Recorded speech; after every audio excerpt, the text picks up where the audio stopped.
Okay. I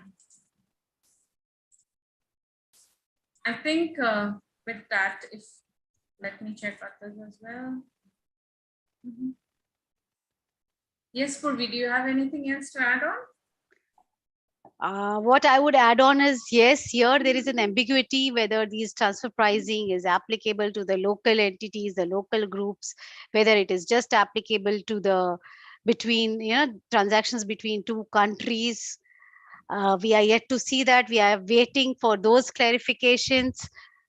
And in the meanwhile, I would recommend Yeah, if, Purvi, there is one question that has come.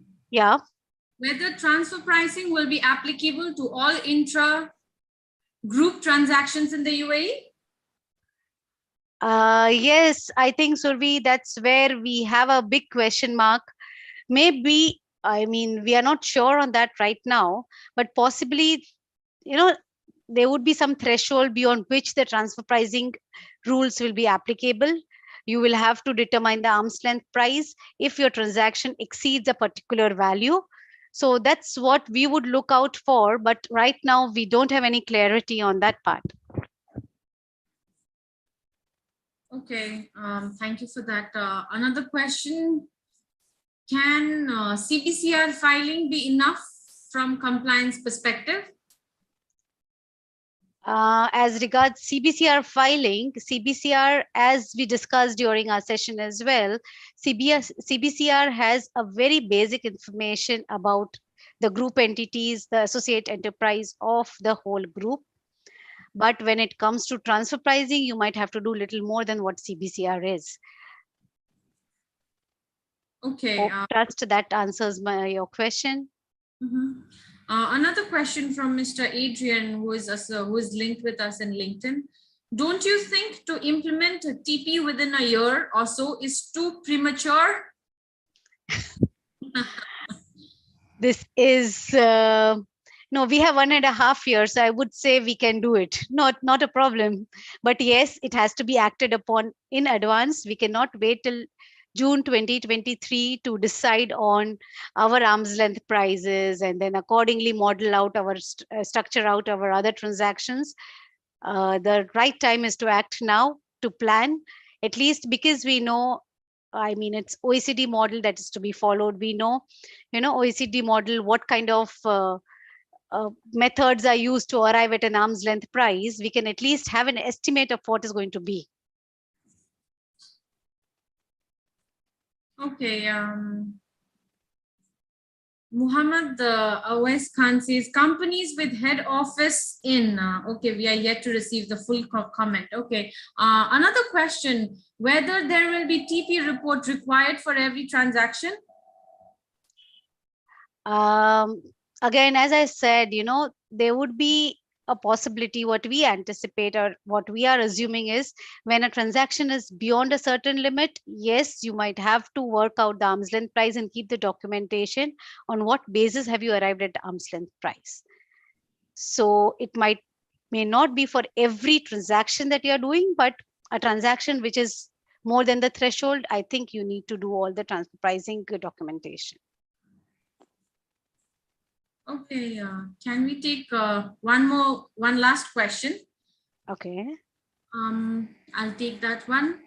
Whether UAE entity will be required to make both master file and local file?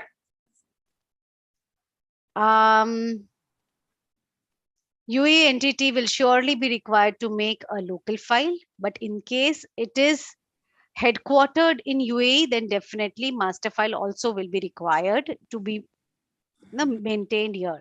But irrespective of that thing, it is advisable to have both because it'll help the authorities to understand your business overall.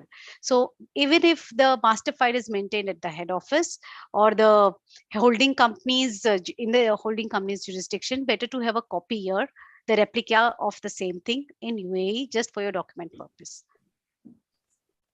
Yeah, we can take one more, Purvi, which from Muhammad Awais. Company head office in UAE with dividends and interest, will these fall in TP rules? Sorry, can you repeat that question again? Yes, companies with head office in UAE, dividends and interest will fall in transfer pricing rules. See, transfer pricing rules will be applicable to every kind of transaction, whether it is dividend, whether it is interest, royalty, or real purchase and sale of actual goods, whatever it would be, any transaction between two group companies or two related parties would fall into transfer pricing purview. Okay.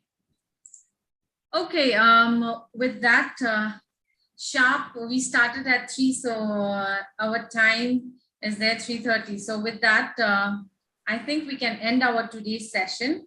Well, thank you very much to all the attendees. We've had a good number of attendance and it was very engaging. Thank you for all your progressive comments, such positive comments. Keep it up. Session is going well. Kaleem Raza says, thank you, Mr. Kaleem, for joining and being there with us. Yes, and I would like to tell once again, if you guys would want to be spoken on any topic, on any subject, please do let us know in the comments box. We can have a viewer's choice as well, because this is all for you. On that note, I would like to thank Purvi and the entire team of Emirates Chartered Accountants Group for this ECAG live talks. Thank you very much from my Thank you all for joining in, and we would definitely, anything, anytime, we are there for you. So any questions, you can reach to us. Yes, absolutely. Yeah. We're always there to help you and build our community better. Thank you very much. Wish you all a very, very happy Friday. Thank you, Sindhu, for acknowledging that it was a good session. Thanks a lot.